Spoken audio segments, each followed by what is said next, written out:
देख सकते हैं हमारे पीछे में काफी संख्या में बच्चे जो है सो फिजिकल तैयारी करने के लिए हवाई अड्डा में पहुंचे हुए हैं। यहाँ से 3 महीना से कर कुछ लगता है कि यहाँ आने के बाद जो है परिवर्तन हुआ है, क्या परिवर्तन हुआ है? रनिंग भी टाइम से पहले हो जाता है। कब से तैयारी कर रही है?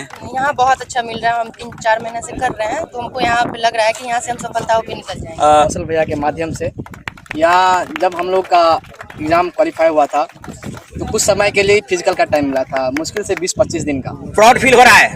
प्राउड फील कहने की बात नहीं, आप देख ही सकते हैं यहाँ पे। यहाँ आके 1 महीना तैयारी किया, 1 महीना टाइम बचाता है रिटर्न। 1 महीना में आप क्या परिवर्तन आपको आया? बहुत अच्छा परिवर्तन यहाँ आने के बाद। कुछ कमियां थी जो यहाँ आने के बाद सुधार हुआ? हाँ, अच्छा सुधार हुआ। इधर आने के बाद रनिंग में मेरा प्रॉब्लम था उधर, लेकिन इधर आने के बाद पूरा सक्सेसफुल हुआ। ये जितने जवान जो आप देख रहे हैं इस सिलेक्टेड हो चुके हैं वाटसन फिजिकल एकेडमी के सानिध्य में। यहाँ बच्चियां भी देख सकते हैं